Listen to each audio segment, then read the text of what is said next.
In California, you have a new law that took effect on New Year's Day. A new law, hundreds of new laws, but this one is kind of neat, right? California now requires businesses to disclose any potential COVID cases to the government. Potential, okay? So what does that mean? Hello, this is my weekly report now, and I think we're going to have 9 COVID cases next week. It's like a projection. It's like you're going to the bank and trying to borrow money, and they say, give us a financial projection for your business, right? And that's what it's come to. It's come to this. Give us a projection of how many COVID cases you think you will have. In addition to that, businesses based in the state now have to have 1 member on their board, minimum, who is of a visible minority. Some cases, I think that's us, and they also have to be a sexual minority. So they have to be, somebody that's confused and doesn't know what bathroom to go to or something like that, and he or she or it has to be on your board, and don't mess it up. And you also have to disclose to the state your diversity statistics every now and again. So when you're doing that, you can also say, oh, by the way, I think that person may get COVID in 9 years and 3 days, and that's my projection for the day. How do you like that? Back to California, there's been this historical injustice with regards to everything, I guess, but they're rolling it out now with regards to vaccination for the virus, and they're saying, I think we better go to the Indian community first and all other visible minorities, because white people have treated them so badly for 1,000 years, and forget about if white people were ever treated badly, blah, blah, blah. So they have this argument, and they're saying we should give them the vaccinations first. You know what? I think you should give it to all of the politicians just in case it fails and you get knocked off, because this is craziness. I mean, come on, why don't you come up? Don't do that. That's prejudice again. I mean, that's hundreds of years ago. I mean, I didn't know I was a racist until the government told me.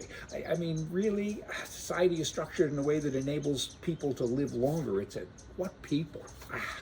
Oh boy. Recently in California, I had a chat with a guy about guns, and he's a Democrat. He's one of the 18%, I think the number is, of Democrats who actually believe in the right to have a gun. But he did say that no one needs a machine gun or a K-47 or an assault rifle. And he says, so we do need some control, and gun control. Gun control to me is when you're shooting, make sure you control where it goes. But you know what? Then, if he's right, we had a nice chat about it, and it was interesting. But if he's right, then the government controls what you shoot. That's a slippery slope. It really is, because then you give up a right. And when you give me an inch, I take a mile. Kind of an old saying from an old guy. But no one has done bad stuff but criminals. So what about fast cars? If you have a car that can go 200 miles an hour, 150 miles an hour, you shouldn't have it, right? So the government should control that as well. So I brought that up to him, and I said, but no one needs one. He said, oh, okay, well, there's really no evidence that a lot of people go out and kill other people when they have a Porsche, right?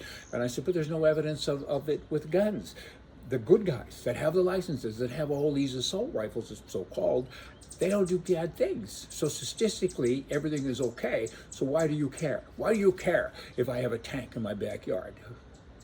That's an exaggeration of thought. Hey, forget the tank. But I think you get it. I mean, come on, guys. And then you roll back to Canada on a different matter for a minute. Well, no, it actually isn't. It's the same matter, because it matters. That would be about guns.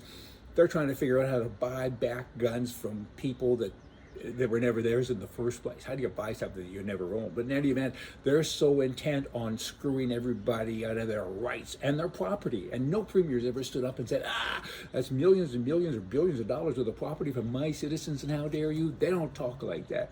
That's another thing. But the Trudeau government, the prime mistake, he's now awarded a contract to IBM Canada to support the development, design, and implementation of a buyback program for all of these guns that are now prohibited, right? There's a list of 1,500 or more guns. I didn't know there were that many, and I'm a gun guy. And the contract alone is worth $1.2 million just to put a thing together to say, to buy them back. How do we do a buyback? I hate that wordage because, again, they never owned them, but we'll use it. How do we do it? I can figure that out. You put in, write a check.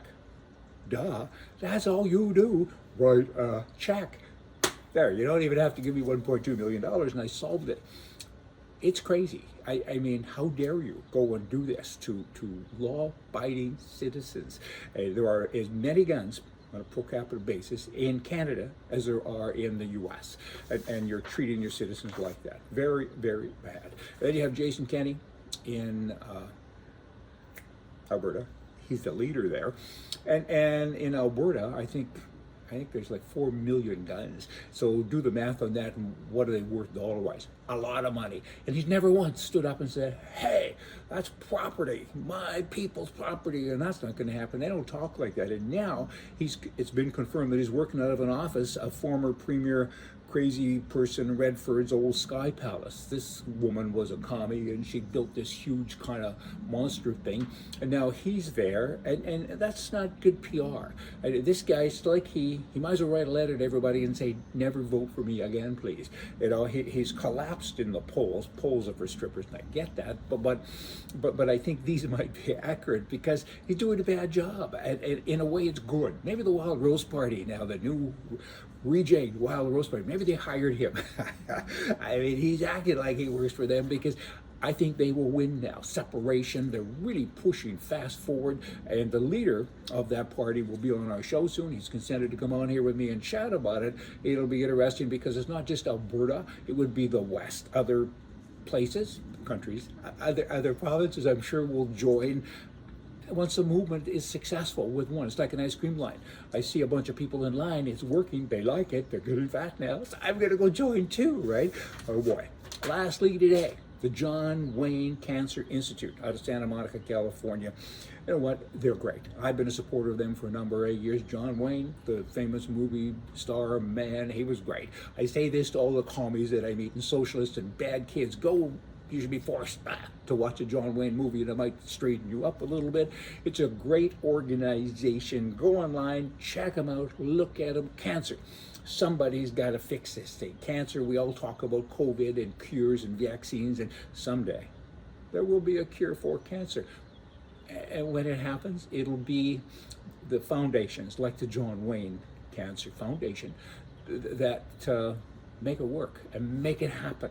So be part of it. Give him money. Well, John Wayne would have said this: talk is cheap, it takes money to buy whiskey. Y'all come back. See ya.